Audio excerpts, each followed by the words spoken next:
and welcome to the AniMonday podcast. My name is Colin Hemphill. And I'm Kayla Hemphill. On our show, we roll the virtual dice each week and must watch a randomly selected anime title. Hi everyone, thanks for joining us. Hello, hello. Last week we hit the random button on Crunchyroll, and the anime that bounced onto the scene is called Koihime Muso. Koihime Muso started as a 14th century Chinese historical novel called Romance of the Three Kingdoms.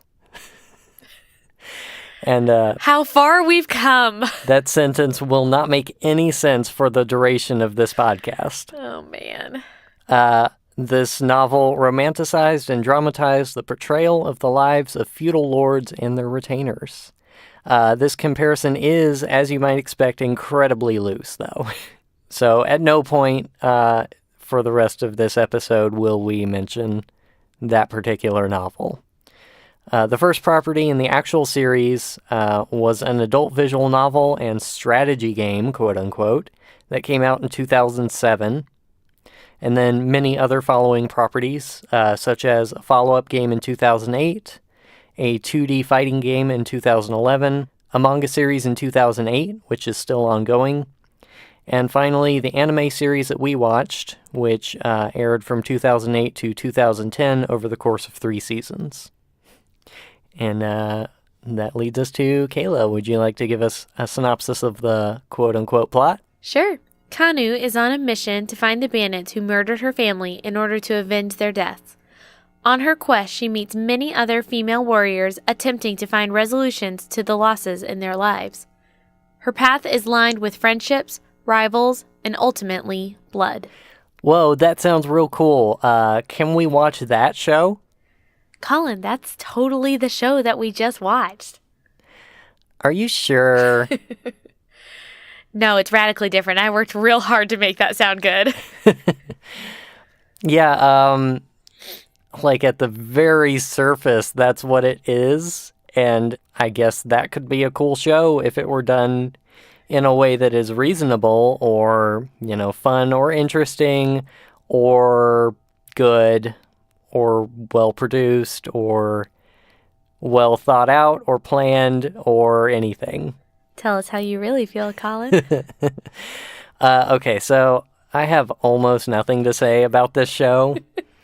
I have so few notes currently that I really don't know how I'm going to fill this space, so I'm going to kind of just throw it to you now and see what you have to say. So I think the first thing that we should talk about is the story. Kind of what... Quote-unquote story. Okay, all right. Yeah, there isn't much of one. It's kind of funny. This reminds me of, did you ever read the book Arabian Nights? Yeah, I did at some point. Okay. So in a way, in a less good way, this show reminds me of that. In that, in Arabian Nights, it's about a young woman surviving the nights with her, I guess now husband, by telling a different story each night. And so there's this kind of overarching plot that goes on, and there's all these little stories she's telling along the way. And this is sort of set up in that same way. There's this overarching plot with Kanu and her trying to find the bandits that killed her family, but we never see it. It's almost not addressed at all, except in the very beginning to just give us the context of why she's out there killing bandits. So we get all these other women's stories about why they're also killing bandits or how they became the warriors that they are, but we don't really visit Kanu's story much at all. Yeah, and I guess my understanding is that the visual novel, that might make sense because you would be visiting each of the women separately and learning their stories and getting to know them. But if you're going to adapt that into an anime, I think we've generally found that the anime series that work best is when there is more focus than this kind of really broad introduction to all the characters where you don't get any depth with any of them. Yeah, and it gets confusing to know who's going to stay and who's going to go because so many characters walk in and out, and I end up not caring about anyone because in any given episode we're introduced to 3 or 4 new characters that you're sort of expected to know about and understand who they are and potentially care about them. And then they walk out by maybe 2 episodes later, maybe that same episode. Yeah, within the first episode, we basically only meet 2 characters and then a few, like, non-essentials. And by the end of that episode, I wasn't thinking, like, oh, this looks great. But at least I was thinking, well, I'm interested at least to see where these 2 characters go and what they do and what their motivations are. And it was straightforward, but I think there was somewhere that episode could go. And the way that it ended up going didn't make any sense, really. It was just so all over the place that I couldn't keep track of anything. The first episode plot is basically that, like, Kanu kind of is on her way on her bandit quest and rolls into this little town where it's kind of a quiet town where nothing interesting is happening, and so the thing that everyone is worked up about is, like, some little kids who are being troublemakers in town. And the leader of that group is Rin, who she ends up taking a small quest to go track down these little bandit kids and keep them from getting into trouble and round them up. And Rin basically is like a character who her grandfather died and the rest of her family is somewhere else. So she's basically orphaned here and doesn't have anything better to do than be a troublemaker.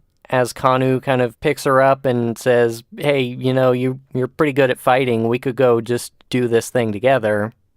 And they leave, and then it all goes downhill really fast. Yeah, it sort of makes it seem like the show is focused on these women and how they're really good fighters and how they have these quests to avenge their families. That is not what this show is about.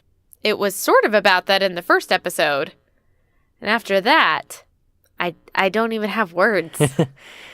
Yeah, it's sad too, because whenever we see that we have rolled a show that was originally based on a visual novel, there's a 50% chance that it's an adult visual novel. And when that is the case, we have had zero luck with the anime that were taken from that medium. So far, at least.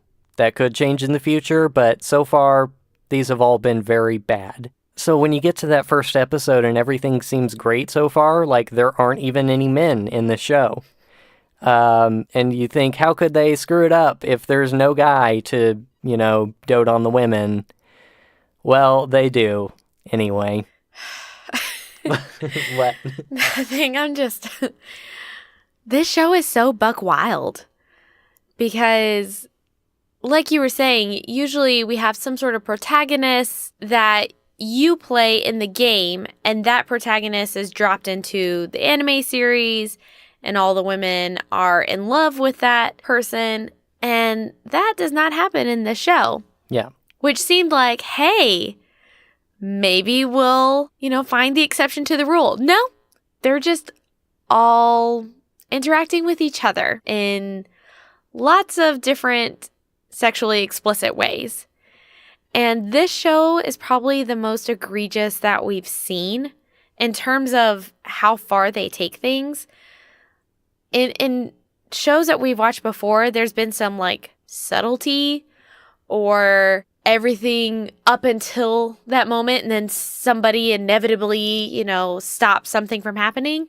This show takes it much further than other shows that we've seen before. Yeah, and in no small part because Rin is a child, too, and is involved in several of these scenes. So without needing to go into too much detail about what all of that means or to what extent, I think we should just go into the characters and talk about what is there. Yeah, I mean, I'm for that. I literally, the only 2 names I have written, though, are Kanu and Rin, and I talked about them. So I can't really contribute all that much to the remaining characters, except that I have, a few pictures in my head of like what they might look like. Sure. So I think one thing to point out with Kanu, the main character, is that she has this reputation that has followed her around from town to town that she goes to, that there's this beautiful young woman who is killing bandits, who has this beautiful long black hair, and people are able to recognize her pretty quickly, but every single person comments about the fact that she is not beautiful. Right. And that joke got real old real fast. Yeah, for several reasons. One, I think that we talked about is, how did she get a reputation as being this black-haired beauty if everyone thinks she's ugly? And second, because if she's supposed to be ugly, like, what is the standard in this show? Because she looks like everyone else. Yeah, it's strange. It might be that they kind of address things later on of like just how rumors get started really easily in this universe, this world. And so maybe that's how it does seem strange that everywhere she goes, people are able to look at her and say, oh, you must be that black-haired beauty that's killing all these bandits. But I almost didn't think it was you because you're not that pretty. And it's just like this weird ongoing joke that it keeps playing. And it's the only thing they have to say about her, honestly. And it's funny, I had mentioned while we were watching some of the episodes that everyone in this show is famous. They constantly refer to the fact that, oh, that person, oh, well, she's famous for this, or she's famous for being this great spear fighter, and so on. And it's like, is everyone famous in this world? Because that doesn't seem like it would work. It's also strange because all the female warriors that we've come across their weapons of choice are spears. Yeah, it seems so. I don't know if that's a particular Chinese weapon that is common, but they're all decorated in different ways. They're almost more distinguished by the spears that they use than by how they actually look. Yeah, I mean, to say that this show has any basis in, like, actual Chinese history would be a big stretch. Yeah, I don't know if there's significance to the spears, but that's what ended up happening, at least. Yeah, and it's strange because all of these girls are proficient in their weaponry, and they're all supposed to be the best, and they'll frequently go toe-to-toe with each other, and almost every single time, somebody outside of the girls fighting calls a draw. Yeah, I don't think we've ever seen the end of a fight. The very first fight, I think, was between Kanu and Rinrin, and they fought well into the night, and then we're like, oh, we're both great. We should partner up. It's like, okay. Yeah, and that keeps happening. Like, it's this weird dynamic, which I guess is to say, like, they didn't want to keep having to create stronger and stronger characters and to give a reason why, the main character is able to beat the stronger and stronger character, which is something we see a lot in anime, especially I can think of shows like Dragon Ball Z, where it's like Goku is a really strong fighter and then he goes against like this ultimate fighter, and yet Goku can pull through, and then there's a new ultimate fighter and somehow Goku gets even stronger, and that like keeps happening over and over in the series. And maybe this series was trying to avoid that, but it ends up being very anticlimactic when every fight, unless it's against like a man or a bandit or somebody, ends in a draw. Even that, though, like, we've hardly seen any bandits dying. No, one episode. Even though that's supposed to be her whole thing, is she fights bandits. Yeah, and that's the part that seems weird, is that that's her whole mission. And yet, we don't ever see her talk about it. People keep saying, like, oh, you're that girl that's killing bandits. But there's no evidence of that. Well, she sure did take care of that group of bandit kids, didn't she? She did. Yeah, she did great job on that quest. She only fell in one of their traps. Yeah. Terrible. I think this is a little bit off topic, but it's also worth noting that something that happens in this show is that each character has multiple names. Our main character, Kanu, her true name is Aisha, and Rinrin's true name is Chohi, and they really loosely throw these names around, which makes the overwhelming cast of characters even more difficult to follow because they have nicknames for the names that they typically use, and they have true names that they also use sometimes. It makes me think of like having a stage name and then having like your birth name. Yeah. But when you have so many characters, it's already confusing. Yeah, it definitely is. And especially when several of your characters look the same. Yeah, there's too many going on. I think when I was looking up some information that at least in the game, there's somewhere close to like 135 characters. So to add a secondary name to remember all of that the thought is just completely overwhelming. Yeah, it is for sure. Do you want to talk about your crescent-haired girls? I mean, they're in there. That's what I have to say about them.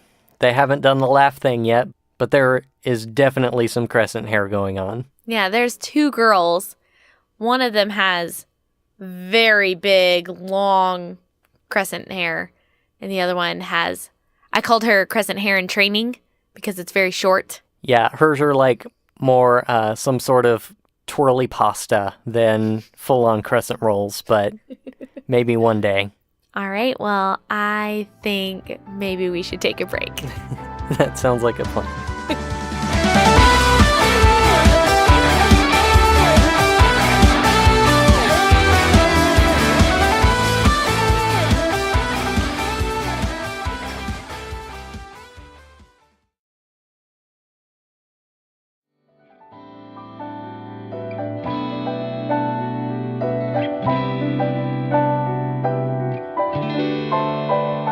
And welcome back.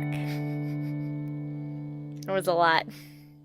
All right, Kayla, would you like to talk about the production of the show?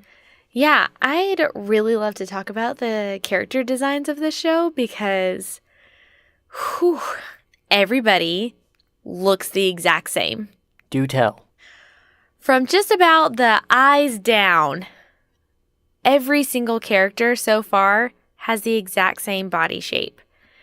Keep in mind that all the characters are female. They all have really big eyes that are quite disproportionate to their face. They have really pointy chins, and they have very, very slender bodies. So like their arms are really long and thin. Their legs are really long and thin.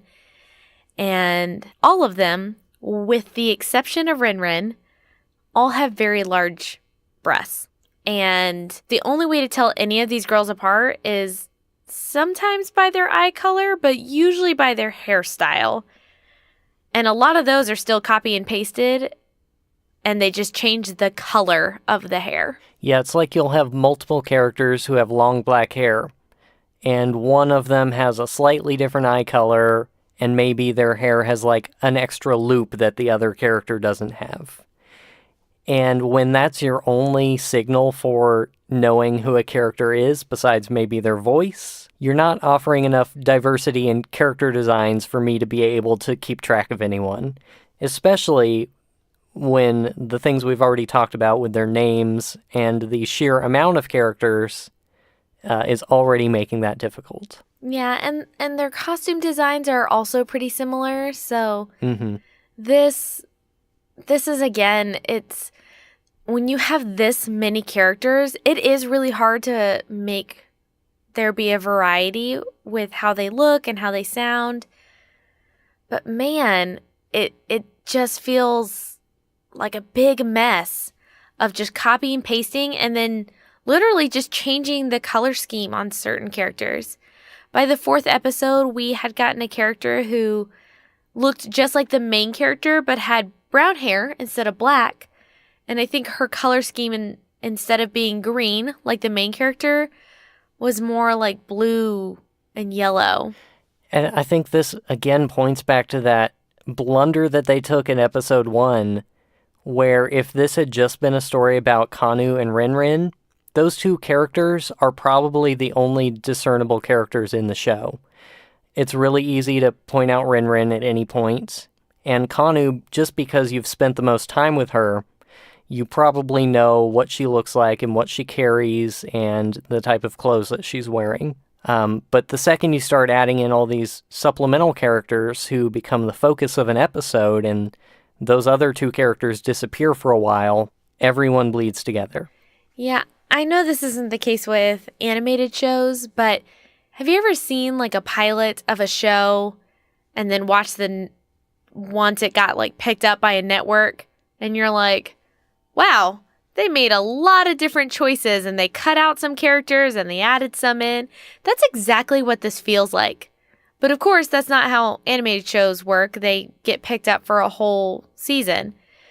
It feels like, though, that they had a completely different pilot and then some network person made a decision and they went a totally different direction with the show. Yeah, which is of course disappointing because there was something to episode 1 and then everything else I can't even connect with in the slightest. But I think in terms of like the whole production, everything was kind of wrong from the start too. In terms of just plain animation quality, it's sort of like the most base level that you can get away with. It's kind of your most average execution, and there's nothing special to it. I think something that would be a really good example of this is the fight scenes in this show. Because something we've talked about before, fight scenes can be really challenging to do really well. And this show does not do this well at all.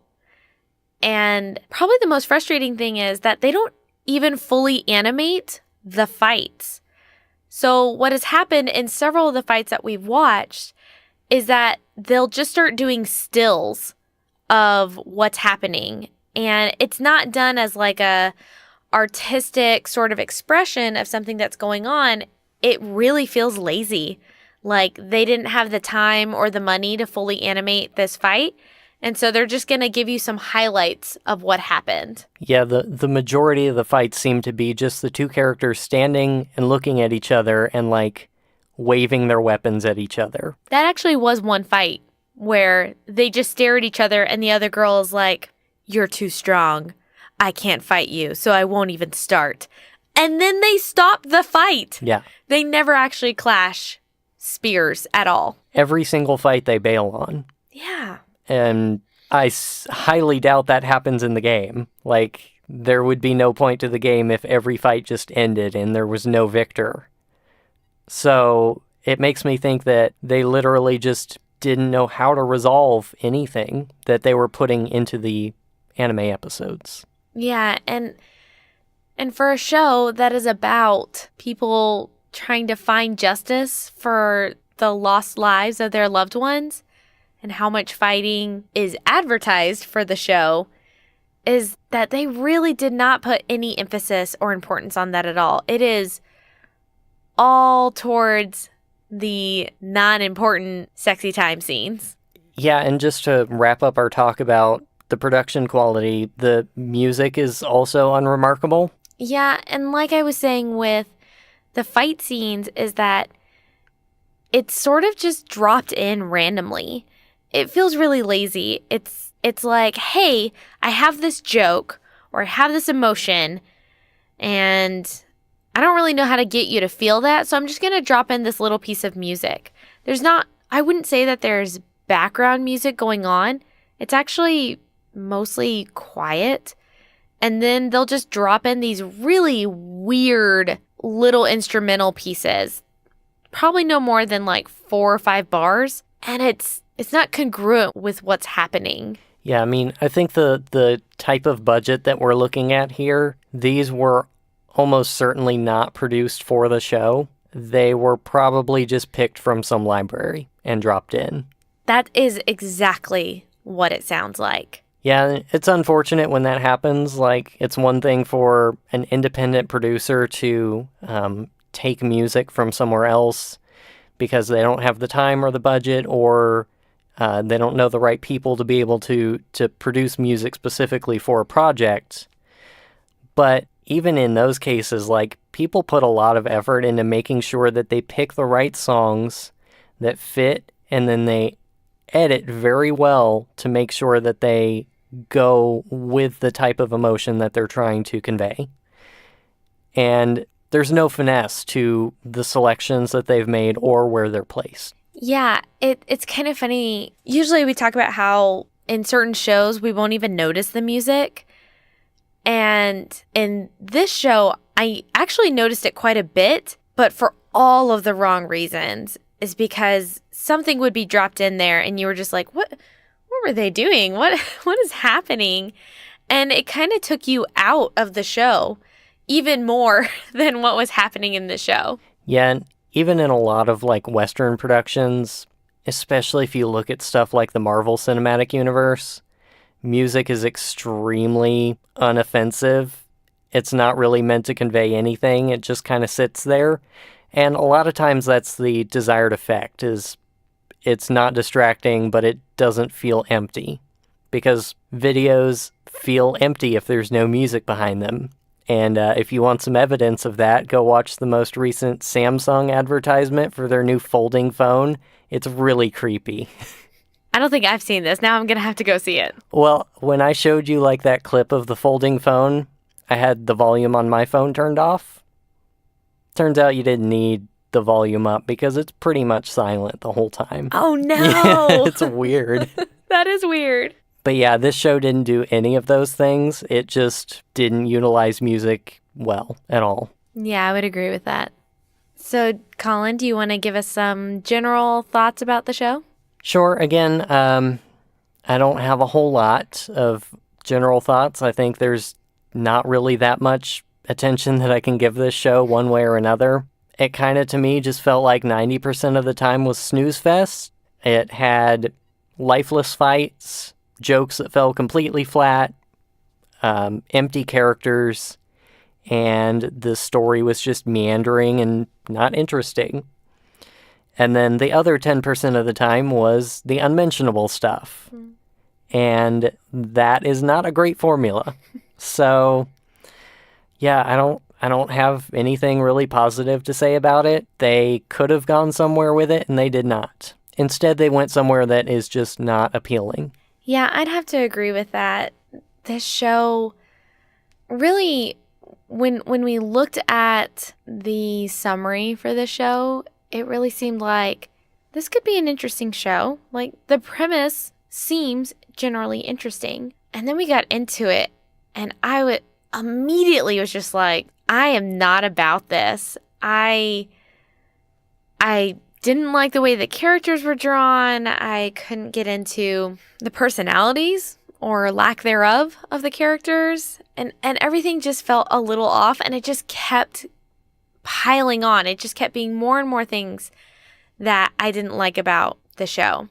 But I did find something that I want to share with you. Okay, let's see. This is a detailed summary of the protagonist from the game. Okay. And I don't know if it'll help or hurt how you view what could have been from this show. Hey, it can't really go down from here, so... Oh, you might live to regret those words. This is about the main character. He is a modern-day Japanese student who is trained in kendo, military strategies, and has a pretty good knowledge about Asian history in general. Wait. He is sent back in time to ancient China when he attempted to stop a mysterious student from stealing an ancient Chinese mirror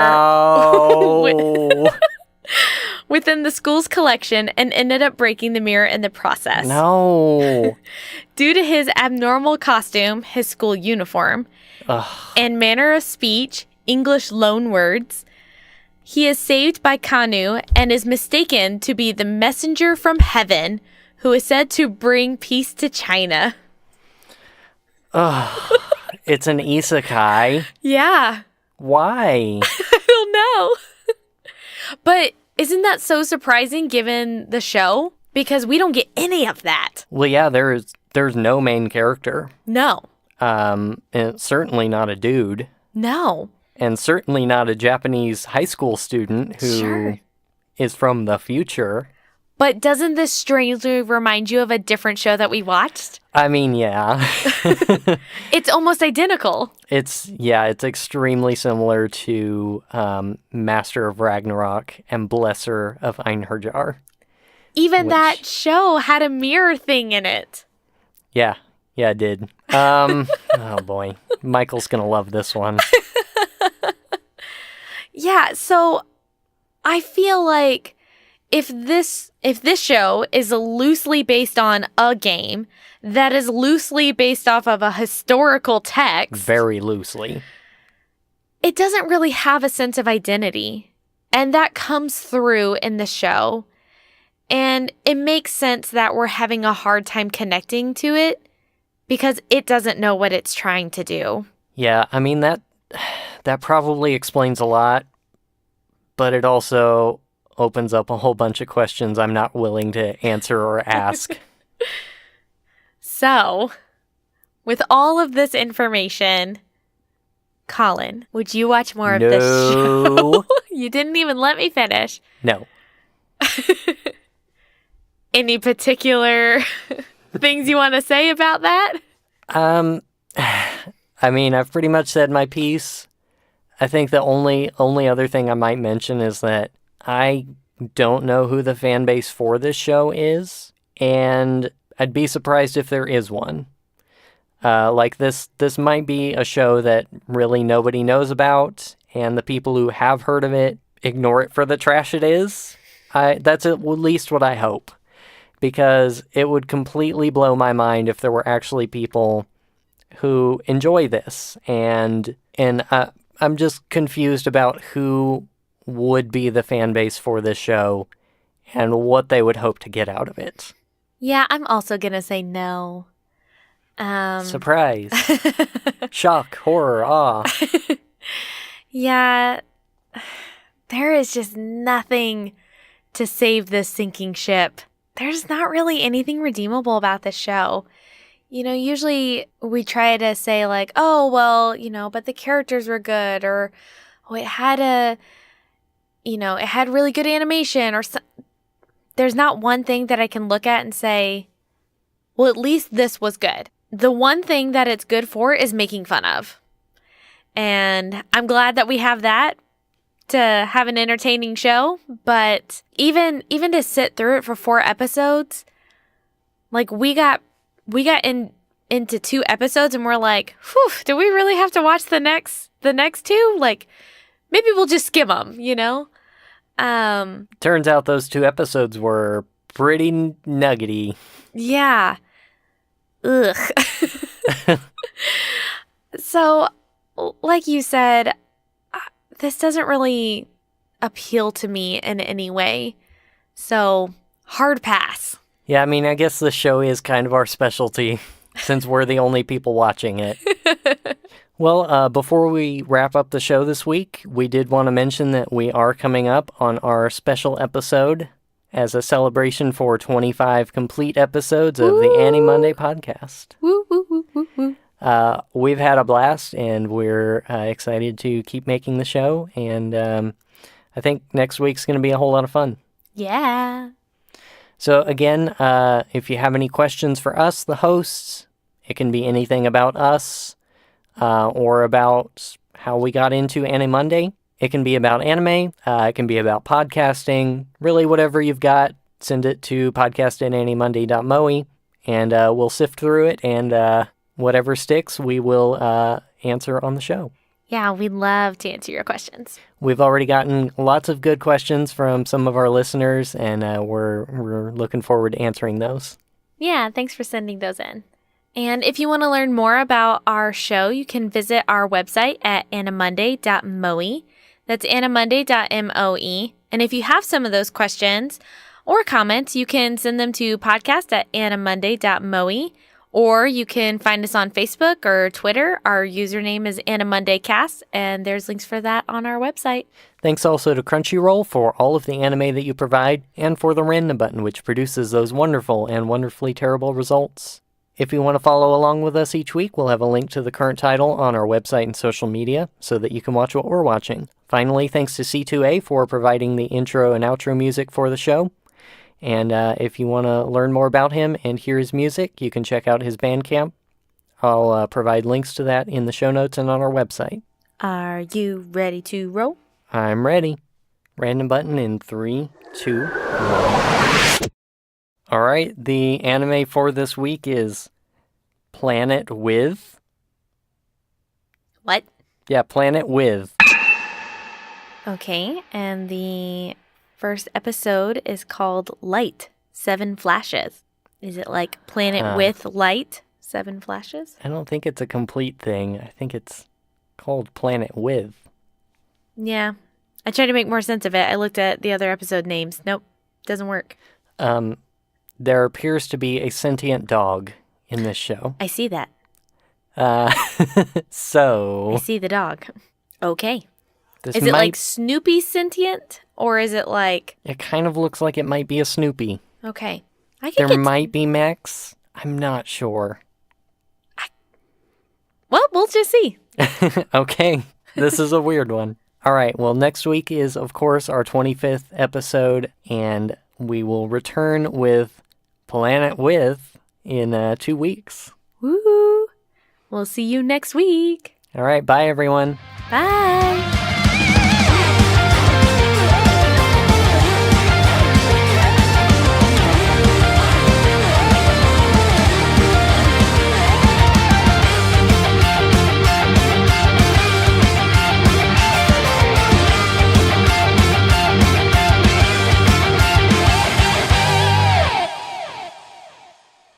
That's fine. We can get foam.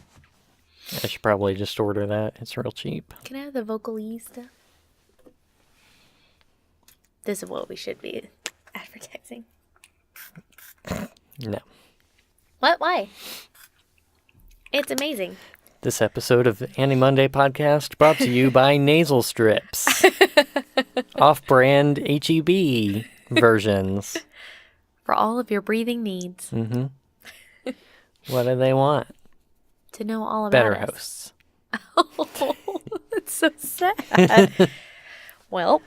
Hosts who can breathe through their noses.